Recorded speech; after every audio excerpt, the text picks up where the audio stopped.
এবারের পুজোয় সেভাবে কোথাও ঘুরতে যাওয়া হয়নি বলে আমি আর আমার বন্ধু মিলে প্ল্যান করেছিলাম সপ্তমীর দিনটায় একটু বেরোবো। তোমরা যারা সুন্দরবনের ব্লগটা অলরেডি দেখে নিয়েছো তারা নিশ্চয়ই চিনতে পেরে গেছো এতক্ষণে আমার বন্ধুটাকে। আমরা কিন্তু ষষ্ঠীর দিনেও বেরিয়েছিলাম সন্ধ্যেবেলা। ষষ্ঠীর দিন যে আমরা বেরিয়েছিলাম সেই প্ল্যানটা আমাদের আগে থেকেই করা ছিল, কিন্তু সপ্তমীর দিনেও যে বেরোবো সেই প্ল্যানটা আগে থেকে করা ছিল না। আমরা যেখানে থাকি তার পাশেই এই ক্লাবটা, ভীষণ সুন্দর করেছিল প্রতিমাটা। আমরা যাচ্ছিলাম হাওড়া অন্নপূর্ণার দিকে, যেতে যেতে প্রায় অনেকগুলো প্যান্ডেলই দেখা হয়ে গিয়েছিল। এই লাইটগুলো এত ভালো লাগছিল না, ভিডিও করে আর পারলাম না। পথে যেতে যেতে প্রায় 4-5খানা ঠাকুর আমাদের দেখা হয়ে গিয়েছিল। এই রাস্তাটায় অনেকগুলো ঠাকুরই পরপর হয়। আমরা প্রথমে হাওড়া অন্নপূর্ণার ঠাকুরটা দেখলাম। প্রতি বছরই এখানে মণ্ডপটা খুব সুন্দর করে সাজায় আর প্রতিমাটাও খুব সুন্দর হয়। তারপরে আমরা গেলাম পাগলা ফৌজে। এখানেও প্রতি বছর খুব সুন্দর সুন্দর থিম করে। এরপর আমরা গেলাম জাতীয় সেবাদল ক্লাবে।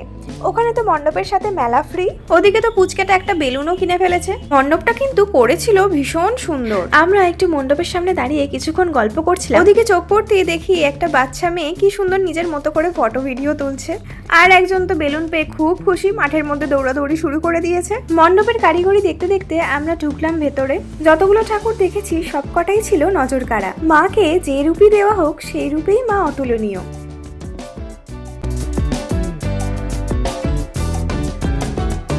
ওখানে আমরা একটু রেস্ট নিয়ে বেরিয়ে পড়লাম মন্দিরতলা যাবো বলে। যাওয়ার পথে পড়লো উত্তরকুরুট বারোয়ারি ক্লাব। ঠাকুরটা দেখে নিয়ে আমরা ঝটপট রওনা দিলাম। তার মধ্যে ভাইয়েরও ফোন এসে গিয়েছিল, মাঝপথে ভাই জয়েন করলো। মন্দিরতলা যাওয়ার পথেও অনেকগুলো ঠাকুর আমরা দেখে নিয়েছিলাম।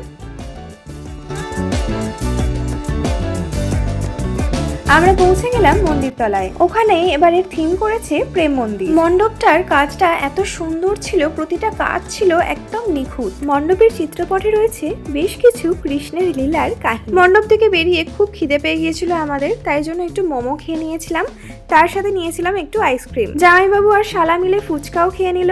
আমার বন্ধুটা তারপর বাড়ি চলে গিয়েছিল।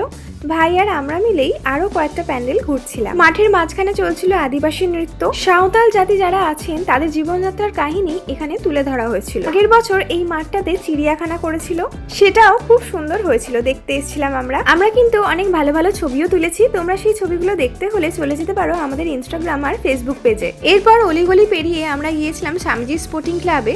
সেখানে গিয়ে তো দেখি বিশাল লাইন পড়ে গেছে, খুব ভিড়ের মধ্যেই আমরা গেলাম মাকে দর্শন করতে। ভাই বলেছিল আমাদের সাথেই ডিনার করবে, তাই জন্য খাবার কিনে নিয়েই একবারে ফিরেছিলাম। তোমাদের আজকের ব্লগটা কেমন লাগলো প্লিজ কমেন্ট করে জানিও, আর ভালো লাগলে অবশ্যই আমাদের চ্যানেলটাকে সাবস্ক্রাইব করে দিও। তাহলে দেখা হচ্ছে নেক্সট ব্লগে। আজকের মতো টাটা।